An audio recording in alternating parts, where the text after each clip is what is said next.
Abderrahman, Martin, David.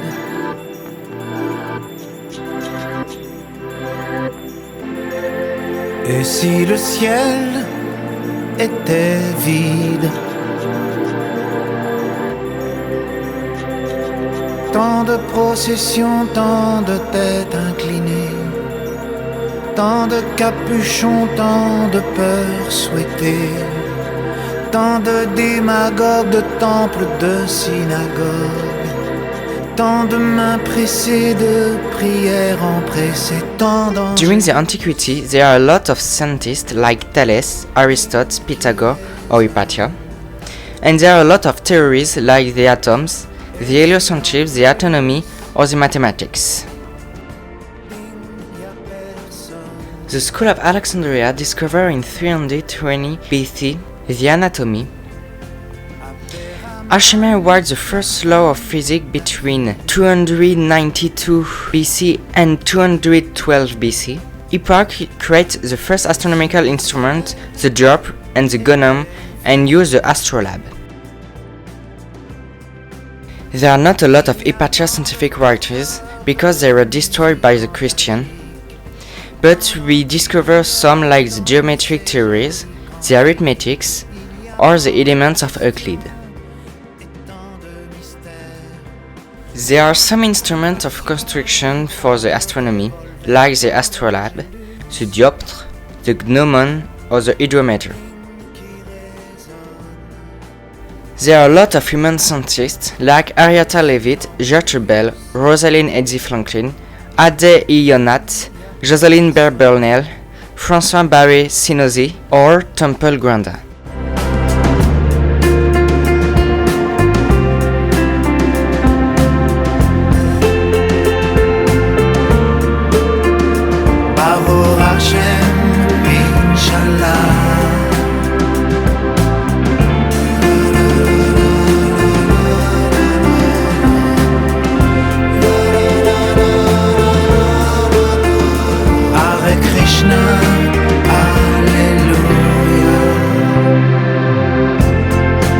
Abderrahman, Martin, David.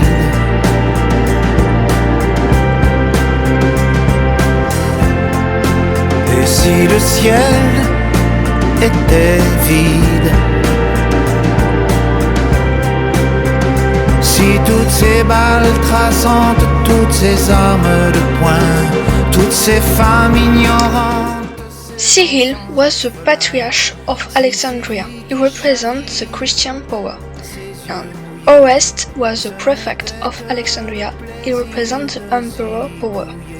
Cyril gave the gospel to Orest, but Orest declined it. Cyril accused him to be submitted to Hypatia, and then he accused her to do black magic and prevent Orest and Cyril to agree.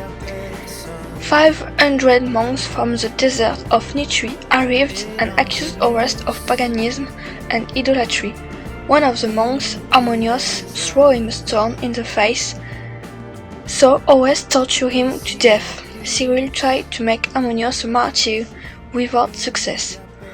Orest finally made an alliance with Cyril's political opponent, the pagan aristocracy, with Hypatia in the center, and definitely made Hypatia be the point who prevent Orest to agree with Cyril. Hypatia died during the Lent in March in the years 415. A group of men under the guidance of the reader Pierre took her to the Caesareum, an ancient religious building for the worship of the emperor. There they seemed to have stripped her naked and killed her with pieces of pottery and then burned the rest of her body. There are many hypotheses for who is responsible of the murder of Hypatia. Cyril was probably part of this murder directly, and if he's not, he at least inspired the group who did it.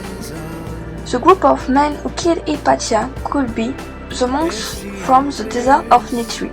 They already caused a riot against Orest. They were monks who lived recluse in the desert. Most of them were illiterate, so it was easy to use them to kill Hypatia. How the Parabalani, a Christian community who take in charge the sick and bury the dead. They create a militia for the bishop Cyril. How may be the sailor of the port. They have a cult for the evangelist Mark and was really loyal to the bishop. Some historians say that there is an Hypatia in the Bible. She is named Catherine. She is a saint celebrated on November 25th. Hypatia and Catherine were both scientists and philosophers, both virgins, and both died in March. Hypatia because of her science and Catherine because of her religion.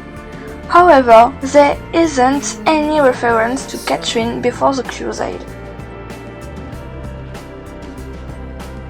The paganism was replaced by Christianity.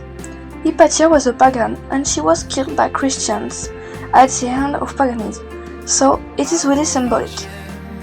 The end of antiquity was officially in 476 with the fall of the Western Roman Empire.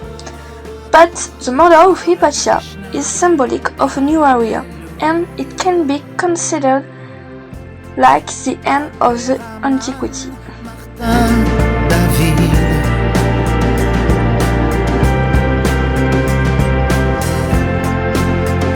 Hypatia appeared for the first time in European literature in 18th century. She was at first a heroine recuperated by the philosopher of the Enlightenment. She became a spokesperson for all causes, while keeping the future likely to increase the emotional part, the pathos. Then in the second half of the 19th century, for the British and American positivists, she was a victim of the conquest of the saints by religion, the licentious and scholar of the Greek East. In the 19th, Hypatia became a literary myth, heroine of the Hellenistic Romanticism, victim of the abandonment by the West of its Hellenic culture and heroine of the poets of the art for art's sake, admirer for the excellence of the Greek. In modern European literature, Hypatia is the heroine of a variety of stories, novels, short stories, comics, and plays. Her life and her death are transposed to different times and countries. In the 20th century, in Europe and especially in the USA, she became a heroine of feminism. Her name is used in magazine titles and she commemorates in feminist art. Even today, writers, playwrights, artists and directors from all over the world draw inspiration for her life in free, sometimes fanciful adaptation, more or less faithful to reality.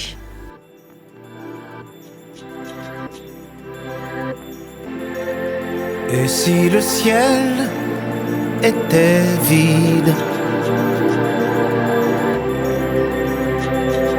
Tant de processions, tant de têtes inclinées, tant de capuchons, tant de peurs souhaitées, tant de démagogues, de temples, de synagogues, tant de mains pressées, de prières empressées, tant d'angélus